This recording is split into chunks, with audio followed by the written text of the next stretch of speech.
Yo, what's going on, everyone? Welcome to another trades recap of the day. So, today is the 5th of February 2026, and I'm going to be going over today's price action on the Nasdaq.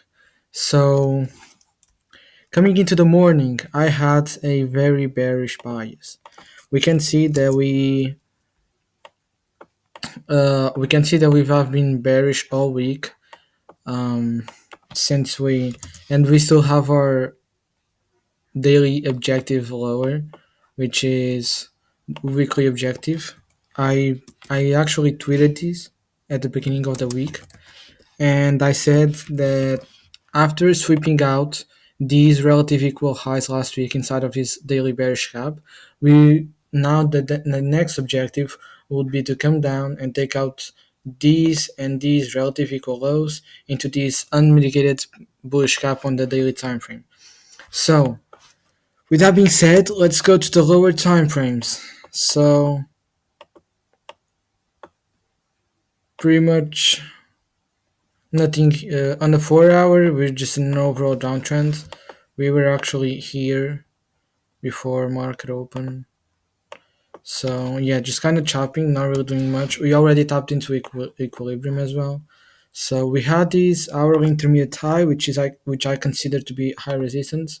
So I don't think we wait. 5th of February. Let me go to 9 a.m. Okay. Let's just okay. So also something I want to talk about is how 7 a.m. always is always a reversal in the market, right? So um, again, we had this intermediate high, 15-minute time frame. Technically, we took that out, and 7 a.m. rolls around right here. We had this 15-minute intermediate high, and I actually was looking at the charts at 7 a.m. to see what happens. We put in an SMT here. We can see with ES on the 15-minute time frame. We 7 a.m. Where is it? Right. So right here. So yeah. So right here. We actually put in this SMT divergence right here. Right. You guys can see that. Right. So we put in this SMT. We're still respecting this 15-minute gap. So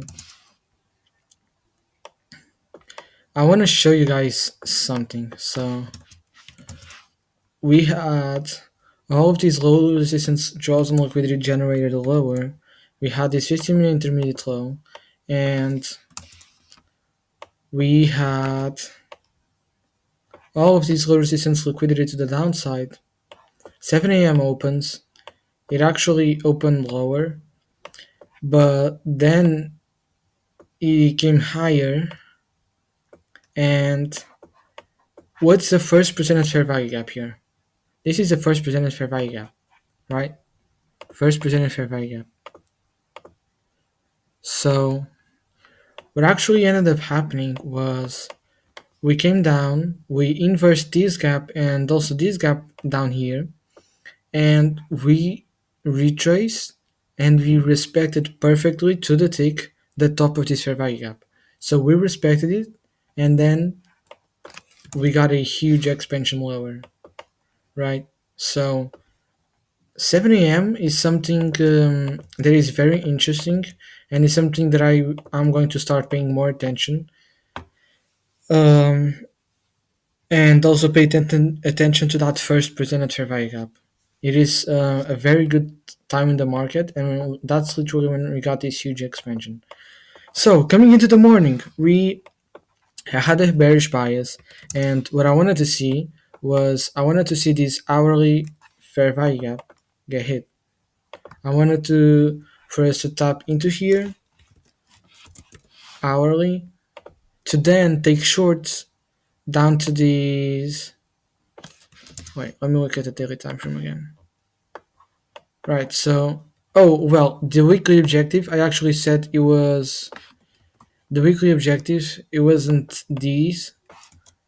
This was just an hourly intermediate low, but the weekly objective was this bullish cap right here, and these relative equal lows. So If you look on the hourly, what draws on we were clearly bearish on the high time frame. What draws on liquidity do we have lower? If you look to the left, it's this low resting inside of this new week opening gap and this hourly intermediate low, right? So those were my main draws on liquidity. So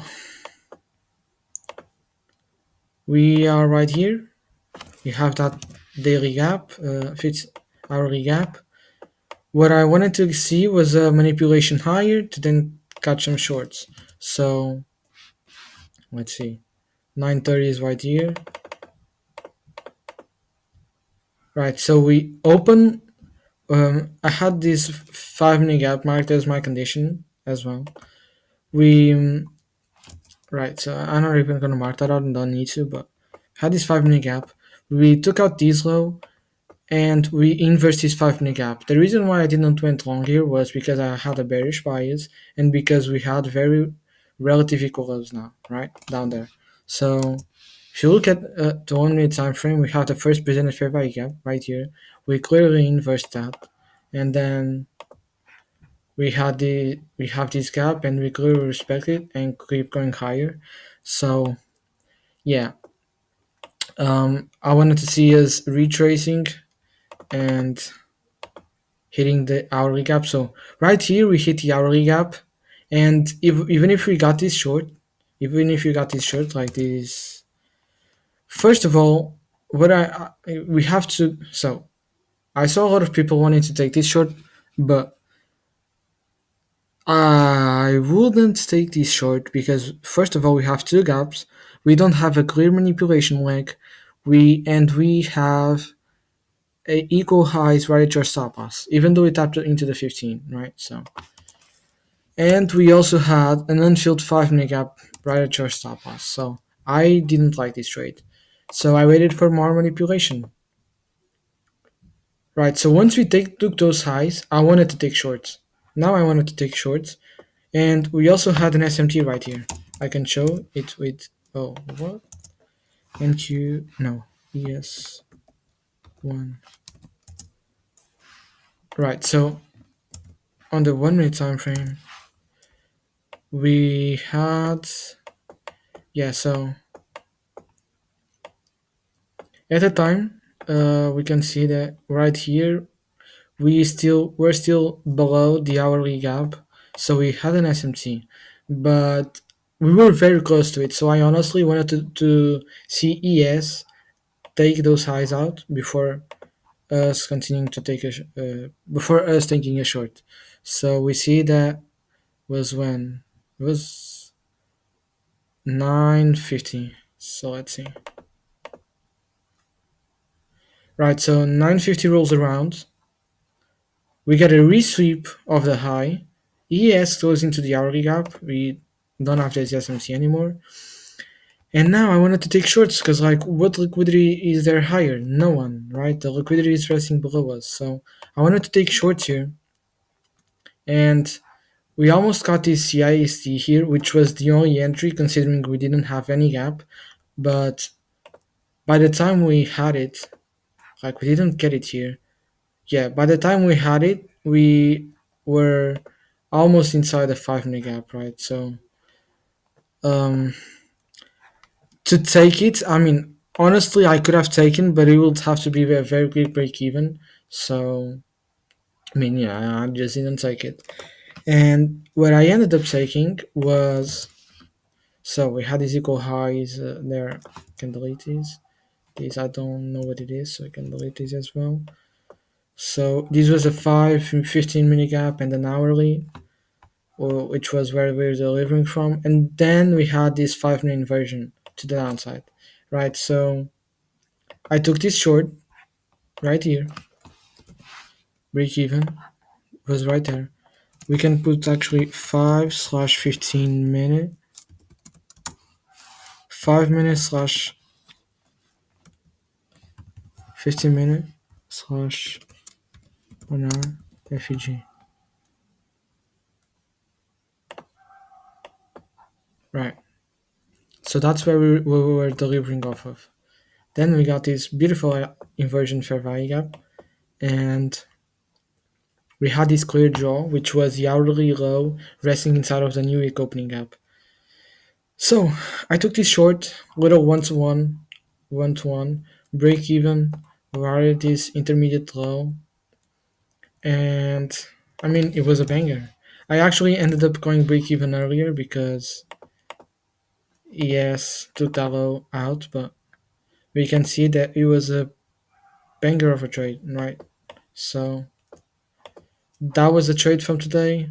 We opened, we manipulated higher, we accumulate. It also looks like an AMD model: accumulation, manipulation, distribution, right? So that was the trade for today.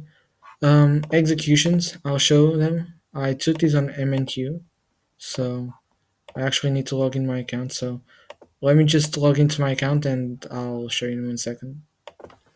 Right, so I'm logged into my account. Let's go on the 5 minute time frame. Just reset the chart view. Right, so 5 minute time frame. Right, so we can see these right here. It was my only trade of the day. I didn't take anything else. I went 2 micros short. I was risking around $500. Entry was 24765.5, 24765.5 right here. Stop loss was at the body's high, and honestly, I could have put it like at the candle's high because I didn't really want us to go back up there. If we went, then that'll be a that'll be a bad sign. Take profit was 24609.75, 24609.75 right there. So I mean, I can just put it tighten up a little the stop loss. So yeah, banger, 1 to 1 hour trade. Um, it was a banger, right? Um, right here. So yeah, pretty much that's the trade recap of the day. And so, with that being said, and I made 600, but it was on paper as well. So I hopefully I will get a job. Um, hopefully I can sign the papers like this week. Maybe tomorrow or on Saturday. I'll have to see, and then start working next week. That's my goal, honestly. Start working next week. That's my goal. So and hopefully then I'll use my last money to buy an account, and even if it goes wrong at the end of the next week I have more to buy again, right? Because I know I will be disciplined and I will follow my rules and my model, and I will wait for an A plus setup like this one to present itself, right? So with that being said, I appreciate you boys, and I'll see you in the next one. Ciao.